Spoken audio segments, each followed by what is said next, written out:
Vous voulez une bonne nouvelle? C'est le printemps! Alors comme c'est le printemps, ça y est, on est content. J'ai décidé que j'allais mettre en place un nouveau format sur cette chaîne qui sera les bilans culturels. Donc j'ai pas envie de faire forcément un bilan culturel tous les mois parce que j'ai pas forcément énormément de choses. Que dans ces bilans culturels, je suis pas encore très décidée, mais je pense que je vais rester comme sur ma chaîne sur l'art plutôt plastique et pas du coup forcément donner beaucoup de recommandations, livres, genre romans, musique, etc. Donc j'ai décidé de le faire à chaque saison. Donc je vous retrouve aujourd'hui pour mon bilan culturel d'hiver 2019-2020. Je précise que c'est bien un bilan culturel et pas forcément des favoris. Ça le deviendra peut-être, je ne sais pas.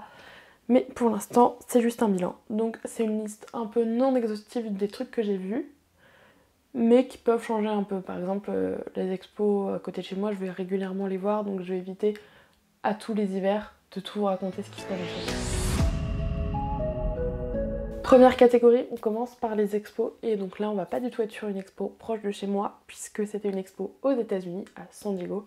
Et j'ai réussi à forcer de ouf pour réussir à aller voir un musée, parce que en fait là-bas tu fais rien sans voiture. Et il y avait 3 expositions à ce moment-là. Il y avait d'abord une exposition sur le land art. Donc le land art, qu'est-ce que c'est? C'est un mouvement des années 60 qui est né en Amérique, qui est très américain pour le coup. C'est des œuvres qui sont faites en général dans la nature. Donc quand je dis nature, c'est pas forcément dans la forêt ou quoi. Il y a eu pas mal dans le désert. Enfin dans le désert, dans des lieux un peu désertiques des États-Unis. C'est des œuvres qui parfois sont assez monumentales, assez impressionnantes, qui sont faites aussi avec des matériaux naturels, donc du bois, de la roche, des pierres. C'était une exposition dans le musée. Il y avait pas mal d'artistes, donc des artistes très emblématiques comme Robert Smithson, Richard Lang ou encore Denis Oppenheim. Denis Oppenheim. Oh mon dieu, je ne sais pas comment je prononce. C'est la première expo que j'ai vue dans le musée, j'étais un peu en mode pas cool. En fait, le truc, c'est que je suis pas forcément une grande fan déjà du land art de base, j'y connais pas grand chose. Et c'est hyper bizarre à chaque fois, moi, de voir ça dans un musée. Enfin, comme c'est des œuvres qui sont faites en général dans des lieux extérieurs, qui sont faits en pleine nature, qui sont faits avec des matériaux naturels, mais en fait, je trouve ça un peu bizarre, voire hyper décalé de les voir en intérieur. Je sais pas trop forcément non plus comment ça avait été réfléchi. Je vous avoue que je me suis pas renseignée plus que ça pour voir au niveau de l'exposition ce qui avait décidé, pourquoi, des œuvres, comment elles étaient à l'origine. J'avais un peu la flemme et ça m'intéressait pas plus que ça. La deuxième exposition était vachement plus cool. C'était une expo de Nancy Lupo, donc je crois que c'est une artiste de Los Angeles qui doit être une artiste assez émergente. Il me semble, si je dis pas de bêtises, que c'était sa première exposition. Et donc là c'était vachement plus sympa parce qu'il y avait vraiment un jeu dans l'espace. Ça faisait vraiment un parcours avec des espèces de salles différentes. Il y avait des petits bancs aussi où les gens pouvaient s'asseoir et ça permettait de voir les choses d'une hauteur vraiment différente parce que c'était des bancs qui étaient vraiment très très bas. Il y avait vraiment pas mal de choses avec du papier alu, des trucs un peu bizarres qui peuvent faire un peu bizarre, des trucs qui peuvent faire très enfantin. Mais ce qui m'a plu le plus, c'était le jeu avec les projections. Il y avait des projections qui étaient faites en toute petite, genre des projections de flammes et tout. Moi je suis genre une grande fan de projections, que ce soit dans mon travail, dans ma pratique ou dans ce que je vois, genre vraiment je sais pas, les projections, j'aime trop, je trouve que l'image comme ça dématérialisée, qui peut être grande, qui peut être petite, on peut jouer avec, je trouve ça, tu passes devant et tout, enfin bref, ça me fascine. Et la troisième exposition, qui est la troisième exposition du musée, qui était sûrement la plus accessible, c'était une exposition photo sur le Mexique. C'était de la photo documentaire en noir et blanc par 2 gros photographes mexicains hyper connus qui sont... Enfin je dis hyper connus, moi je les connaissais pas, hein, mais c'est juste que quand j'ai regardé, après j'ai vu qu'ils étaient très réputés. J'écrirai leur nom ici parce que j'ai trop peur de mal les prononcer, je trouve ça horrible de mal prononcer un nom. L'expression Boltanski à Pompidou. Donc Boltanski c'est vraiment un artiste très très connu qui est toujours en vie, hein. Il doit avoir quoi, 70 ans, 75 ans j'imagine maintenant. Pareil, évidemment moi je le connaissais et je l'aimais beaucoup parce qu'il faisait un travail sur les ombres, la lumière, avec des ombres projetées, etc. Donc toujours un peu le même délire que les projections, je suis assez fan, mais je connaissais pas très bien son travail à part celui-ci et c'était pas forcément une part...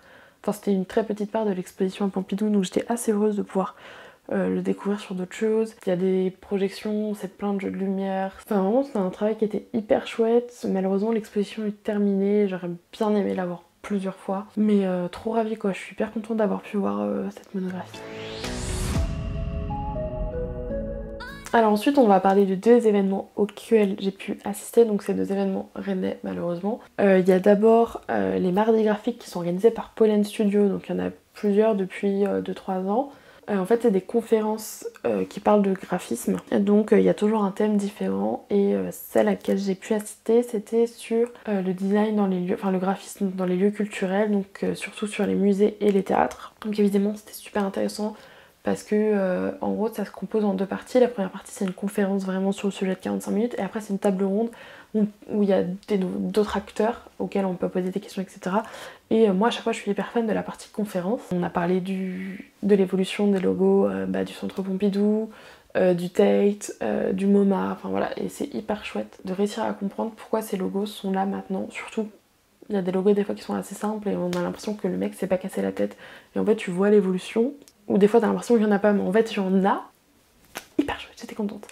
Et donc ça c'est des conférences que vous pouvez retrouver en ligne, donc il y en a d'autres. Et donc si je retrouve celles des musées, je vous les mettrai en ligne, sinon je vous invite à rejoindre la page de Pollen Studio. Voilà, qui est le studio graphique qui organise toutes ces conférences. Le deuxième événement, c'est un événement qu'on a organisé. Enfin, qu'on a organisé 8e vestibule avec d'autres associations culturelles de Rennes 2. On a décidé de faire cette soirée au FRAC Bretagne, donc au Fonds régional d'art contemporain. Et on voulait vraiment faire quelque chose d'hyper neuf, comme on était des associations de théâtre, de ciné, de danse, etc. Montrer, enfin les assos voulaient montrer ce qu'elles ont pu faire tout au long des années. Donc le but c'était vraiment de mettre en valeur la création étudiante et d'inviter les étudiants à venir dans ce lieu-là, qui est assez excentré, auquel ils pensent pas souvent. Donc ce que j'ai trouvé trop chouette, au-delà de ce que moi j'ai fait, de ce que 8e vestibule a fait, c'est-à-dire un appel à projet pour des étudiants, on a vraiment réussi, je pense, à faire venir, on a eu plus de 600 personnes, donc on a vraiment réussi à faire venir des jeunes, à donner une image différente parce qu'on a organisé des concerts au sein du musée, il y a eu des impro-théâtres, de danse, il y avait des drag queens qui étaient là un peu pour guider, faire le show pendant toute la soirée, donc voilà. Gros kiff, trop hâte d'organiser plein d'autres soirées au musée.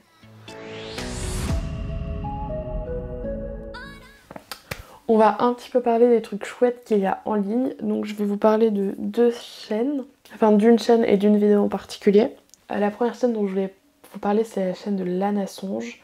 Donc je la suis depuis genre ultra longtemps. Enfin, genre, elle fait des vidéos qui sont plutôt longues, qui durent peut-être une vingtaine de minutes ou plus, où elle parle, elle fait des introspections, parfois elle peint, mais c'est des vlogs qui sont très reposants, qui sont assez créatifs et voilà, assez je trouve. J'adore, très reposant, très relaxant.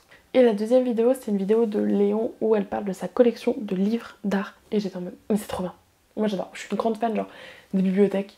Et forcément j'ai beaucoup de livres d'art, donc que ce soit des livres de formation, des revues, des catalogues d'expositions, etc. Donc je me suis même dit, mais ça pourrait être chouette de vous les montrer. Voilà, donc si ça vous dit que je refasse cette vidéo comme elle, ma collection de livres d'art, dites-le moi, écoutez. Et pour finir, je voulais juste vous parler d'un film. Je triche un petit peu parce que j'ai commencé à le regarder, je ne l'ai pas regardé en entier. Non pas parce qu'il m'a pas plu, mais parce que j'étais pas dans les conditions pour le regarder. C'est un film documentaire de Nicolas Philibert. J'ai déjà eu l'occasion de regarder un de ses films sur les étudiants en infirmier. Donc il suivait des étudiants sur toutes leurs années d'études. Et j'ai vu, comme j'avais beaucoup aimé, j'ai voulu regarder d'autres de ses films et j'ai vu qu'il en avait fait un sur le Louvre qui s'appelle La Ville Louvre. Forcément, j'étais en mode obligé, c'est lui que je t'aime, tu vois. C'est un film qui date des années 90, donc déjà c'est vrai qu'il y a plein de choses, j'imagine et j'espère, qui sont différentes entre le Louvre de maintenant et le Louvre d'il y a 30 ans. Donc a priori de ce que je peux vous dire, de ce que j'ai vu, on voit vraiment l'intérieur du musée, comment ça se passe, comment on met comment on met en place une exposition, la régie, etc. En fait j'ai commencé à le regarder sur mon ordinateur, genre à moitié posé, et j'étais en mode non, trop pas, genre j'avais le cerveau qui allait à 1000 à l'heure. Il n'y a pas énormément de paroles, c'est beaucoup d'images à regarder, et ce qui fait que moi j'étais pas extrêmement concentrée, j'avais tendance à divaguer et à penser à plein d'autres choses et à être pas concentrée sur le film. Mais je sais que je vais le regarder, il est dans ma liste un peu prioritaire de docu à voir. Voilà, c'est un peu tout, j'ai pas l'impression d'avoir dit grand chose. J'espère que pour les prochaines fois j'aurai plus de livres et de podcasts, de chaînes YouTube et tout à vous présenter. Ou peut-être de trucs en ligne pour que vous puissiez voir tout ça aussi. Et bien en attendant, je vous dis à très bientôt. Oh,